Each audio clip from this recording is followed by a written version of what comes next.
Hello all Inderes TV listeners and viewers. Anora reported their Q3 actually yesterday morning. We are here on Friday morning with the company CEO Jacek Pastuszka and CFO Stein Eriksen.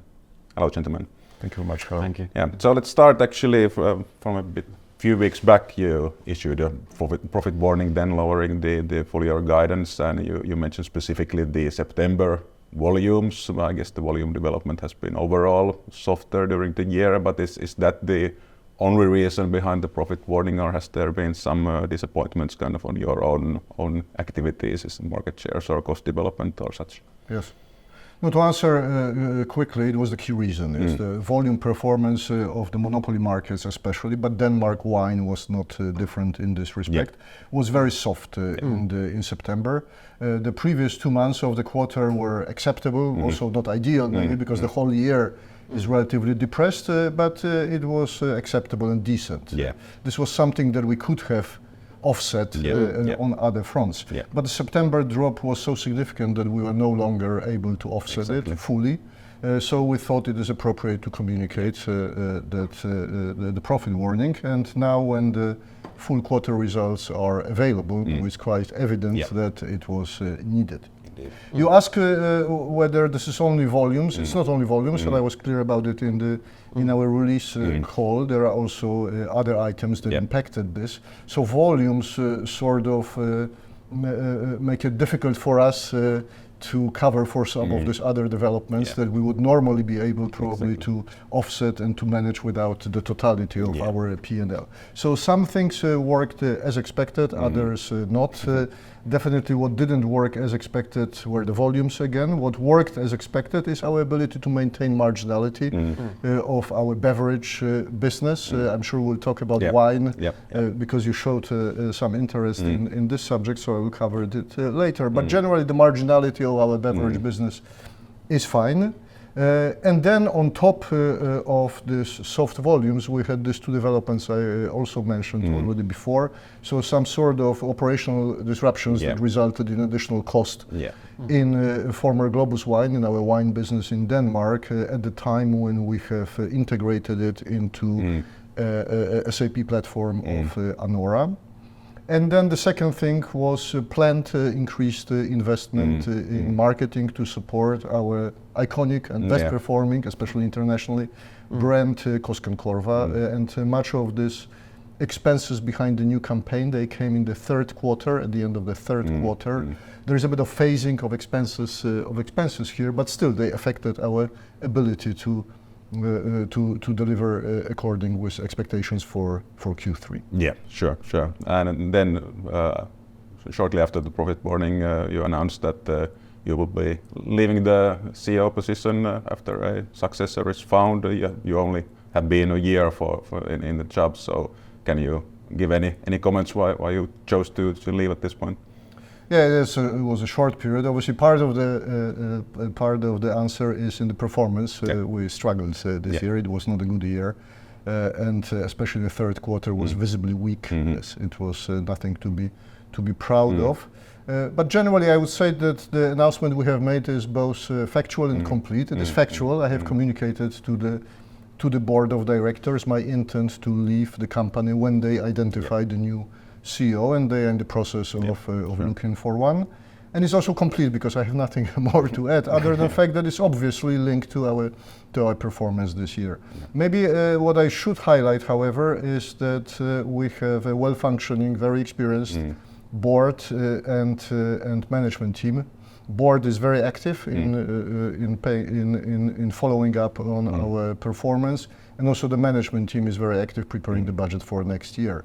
So one person does not really change that much in the overall scheme of things. Sure. If I still follow up on that one question, do you feel that the turning around or improving Anora's business and performance has been a more difficult job than you expected a year ago when you started? No, it was not more difficult. The results are different than I would expect. That's enough. But the job was not difficult. No, it's very clear that the company is in transformation. Yes, the merger is still quite recent. It's roughly 3 years ago that the merger was sort of consumed, and then on top of this, we have acquired the Danish wine business. So many things have happened. during this period. We still have some legwork to do. We still have some growing pains in this new organization that we need to take care of in this transformation. But I'm confident that over time, Anora will find its place, will manage to deal with some of the struggles resulting still from the integration process. And then we'll be able to get on track with the strategy that we have communicated in November 22 that had this strong growth ambition to it, where we talked about our ambition to go even more internationally, to use sustainability even more to drive revenue. I trust this is a good strategy, and we'll be able to get back on track. We just need a bit of time to get our act together. Yeah, good.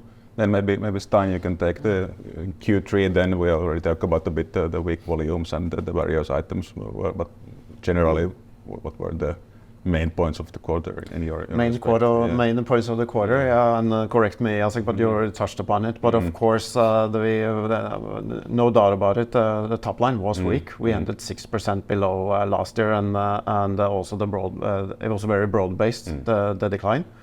What we are happy about, and also Jacek mentioned it, was the gross margin increase in all segments. So that was good. We had some OpEx increases, and part of it was related to the Koskenkorva investments in A&P.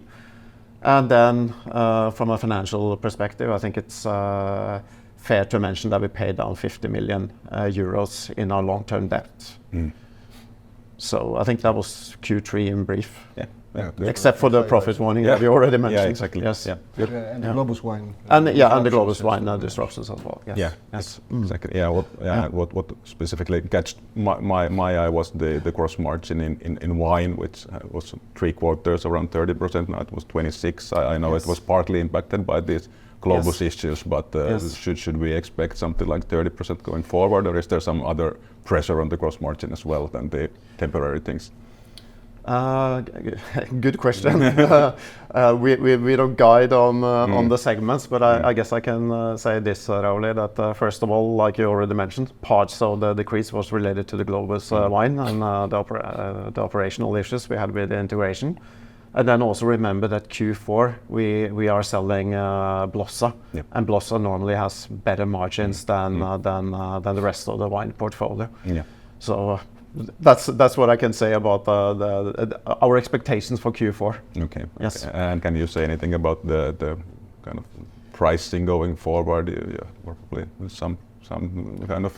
But I will get to pricing in a second. Let me comment first more broadly on marginality, because I appreciate the fact that you pay attention to wine, because we are also following up our marginality in both segments very closely.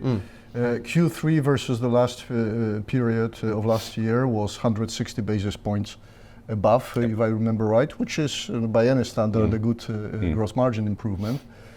Yes, versus the last year improvement of 310, it may seem modest, but we have to keep in mind that we have improved very significantly versus a depressed base in which we were not taking much pricing because we were expecting big gains on the volume or share side, which didn't fully materialize, and then we took this quite aggressive action towards the pricing to improve marginality. I would generally say that in the short time that I have a chance to contribute to the Anora's agenda, I think this was the core focus area for myself to improve the marginality of the beverage business, because I strongly believe that if you cannot generate margins in the range of 40% or more, then you really don't have much space underneath to support it with resources, whether it's marketing or people. So I think the marginality, improving the underlying marginality of the beverage business is fundamental in this transformation of Anora's business that we talked about. Obviously, our business setup is creating a bit of a challenge to it because of the partner business, depressed, by definition, somehow depressed wine marginality versus the spirits marginality. But in general, I think we have proved this year that through the consistent effort on the pricing mix management front, we are able to focus to increase marginality of our beverage business and maintain it at a good level of growth. Yes, this growth has slowed down specifically for wine in Q3.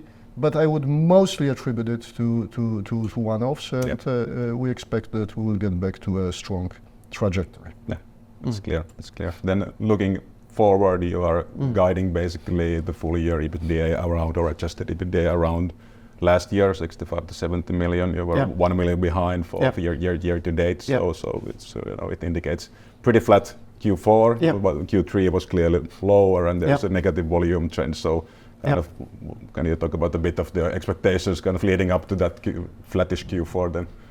Yeah, no, it's like you said, Rauli. I mean, Q3 was obviously a disappointment when it comes to top line, and especially when we saw the monopoly volumes in Q3, but in particular in September.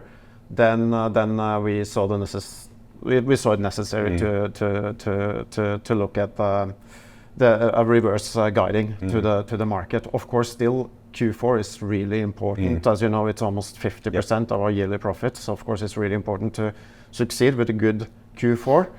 I don't want to give a specific number when it comes to the volume expectations, but I can say, of course, like you already mentioned, Q3 down with 6%, quite weak markets, especially in September, that our internal forecast regarding the volume prognosis for Q4 is somewhat lower than last year. Quite obviously. Exactly. Yes.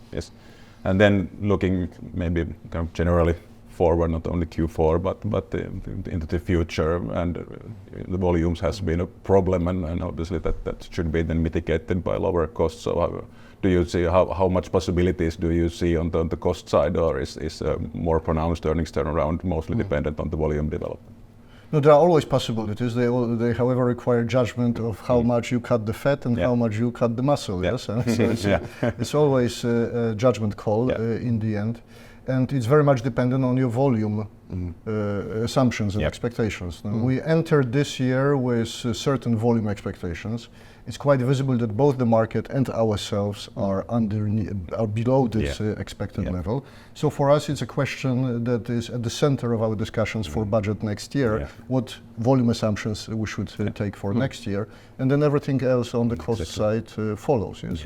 I do not expect any major interventions to be made at this stage. At least there is nothing that we would be willing to discuss or communicate. But the regular work of budgeting the next year and adjusting your spend to your revenue is obviously in preparation. Exactly. And on the other side, I think you mentioned yesterday that also in the wine side you see a need to step up some of the promotion advertising to kind of exactly. We didn't talk about it, but I know that the share question comes from time to time, because that's a relevant question, is how much of our issues in September or Q3, how much they are linked to the share, and how much they are more of a market development. And as I said also in the call, we have mixed share performance, especially after we have decided to take pricing. It's very visible that some of our brands were not able, in some of the markets, were not able to carry this increased pricing. So we paid for it in the share, but I don't think this is something that changes on a monthly basis, almost, or even quarterly basis. So the same issues or challenges that we have had and successes that we have had on the share front, which we have entered the quarter, are the same that we have on the exit of the quarter. So it doesn't change dramatically. We have some good stories, definitely the Finnish spirits, a declining market, but we are growing our share, so we are proving that our portfolio is very resilient for this difficult Finnish spirits environment right now. In Denmark, our wine share building formula is still working. I would prefer to see it being done at higher profitability or marginality, but that's another topic, but from the share perspective. And then we have some issues that are more prolonged, and we didn't still find a way to deal with this, which is not for the lack of trying, I can assure you. One is the fact that we significantly lost our position in Sweden over the last few years, in wine, I mean, because spirits is much more resilient. And in Norway, especially on spirit side with aquavits, we had a very strong position on aquavits, but it is eroding, and for many years also we didn't find a formula to stop this erosion. So again, the same challenges or issues or successes that we had on the share front at the beginning of the quarter are the same that we have today. Yeah, sure. And maybe following just up on that, do you see a need to kind of go back on the pricing, kind of to cut some of the prices, or is it more a promote advertising kind of marketing thing to turn around the share? It's always a combination. I mean, it's never a black and white clear answer to these things. It's a judgment call. I don't call it art, but there's more art to this of the marketing people than there is science. Yes. The interventions we have taken at the beginning of this year were just necessary and obvious to be taken, because we just didn't do enough in the past. And now we're sort of picking up the pieces. Some of these pieces that we are picking are positive because we have better marginality, but some of them are negative, like the share loss that we now need to deal with, and exactly the question that you have asked, we are asking ourselves, yes? Should we reduce the pricing, or should we just accept lower volumes but at better marginality and throw some marketing money at this? So that's exactly the choices we have to make, and we are making them on a brand by brand basis. Exactly. Great. Thank you, guys, and good luck for the rest of the year. Thank you very much. Thank you. Thank you.